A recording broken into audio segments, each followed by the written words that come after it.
appelé les États-Unis à s'abstenir de s'ingérer dans les affaires intérieures des États souverains.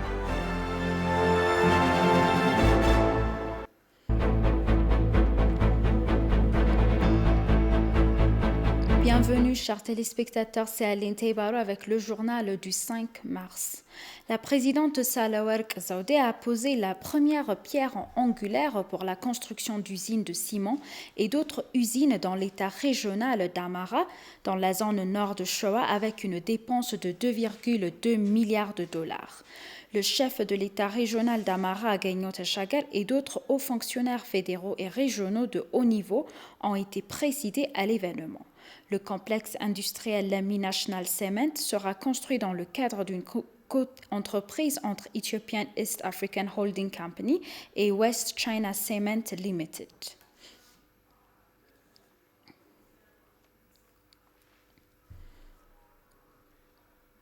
Le Premier ministre Abiy Ahmed a apprécié le programme alimentaire mondial pour son engagement constructif et son soutien tangible dans la réponse aux besoins humanitaires en Éthiopie.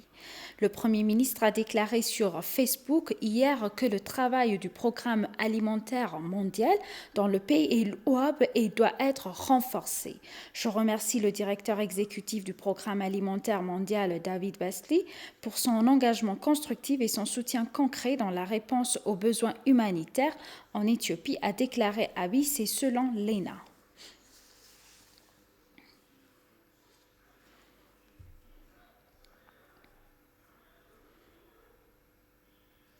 Le ministère éthiopien des Affaires étrangères a appelé les coordinateurs de clusters dans la diaspora, nouvellement nommés à l'étranger, à mener à bien leur mission spéciale pour renforcer la participation de la diaspora au développement du pays. Une formation de 2 jours à 14 coordinateurs de clusters de la diaspora qui sera affectée à l'Europe, aux États-Unis et aux pays du Moyen-Orient où vivent un grand nombre de la diaspora éthiopienne a été lancé. S'exprimant lors de la cérémonie d'ouverture, le directeur général de l'Agence éthiopienne de la diaspora, Salamawit Dawit, a déclaré que la formation visait à les doter de connaissances sur la diplomatie de la diaspora. Elle a déclaré que le travail acharné et l'efficacité étaient cruciaux à l'ère de la diplomatie numérique. La ministre d'État des Affaires étrangères, Burtukana Yano, a déclaré de son côté que l'agence menait des activités efficaces dans ses succursales au pays et à l'étranger. Elle a souligné la nécessité de dispenser une formation aux coordinateurs de mission et aux diplomates dans les pays où la population éthiopienne est importante afin de mener des activités plus efficaces en diplomatie civique. Burtukan a déclaré que mobiliser la diaspora pour accroître sa participation aux activités économiques et politiques du pays était une grande mission. Beaucoup de travail doit être fait dans le domaine de la diplomatie numérique, a déclaré la ministre d'État, ajoutant que les diplomates doivent travailler 24 heures non seulement dans leur pays et les continents d'affectation respectifs, mais aussi collaborer avec d'autres missions dans différents pays et continents. Selon les informations de l'Agence des Nouvelles éthiopiennes, l'Agence éthiopienne de la diaspora et le ministère des Affaires étrangères ont organisé la formation en coordination.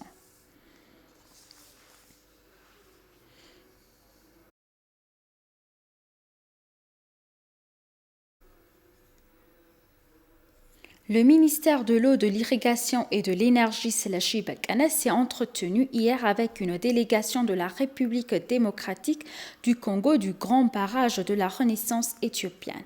On a appris que le ministre, aux côtés de hauts fonctionnaires, a reçu les délégués de la République démocratique du Congo. À cette occasion, Selachi a expliqué la position de l'Éthiopie sur le grand barrage de la Renaissance éthiopienne. Il a également noté que l'Éthiopie restait attachée à une solution gagnant et attend avec intérêt la direction de la République démocratique du Congo dans ce domaine, ainsi que des solutions africaines aux problèmes africains par le biais de négociations trilatérales, c'est selon l'ENA.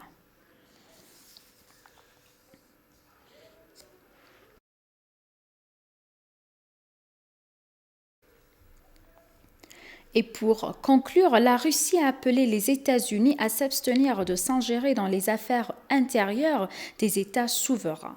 La porte-parole du ministère russe des Affaires étrangères, Maria Zakharova, s'est opposée aux efforts du département de l'État américain pour intervenir dans les affaires intérieures du pays. Elle a également appelé le groupe à cesser ses tentatives d'ingérence dans les affaires intérieures des autres pays, non seulement aux paroles, mais aussi en actes. La porte-parole du ministère des Affaires étrangères, Maria Zakharova, a déclaré que la décision du ministère des Affaires étrangères ne tenait pas compte des intérêts des partenaires. La Russie a déclaré à plusieurs reprises que les efforts de répression de l'Éthiopie et l'état actuel de la reconstruction de l'État du Tigray sont internes et non externes.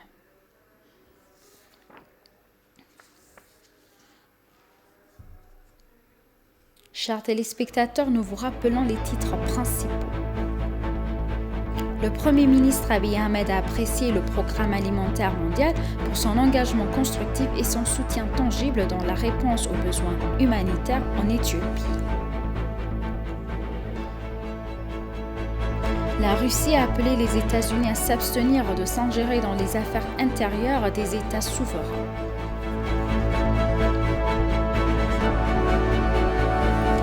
Merci, chers téléspectateurs, c'est la fin du journal. C'était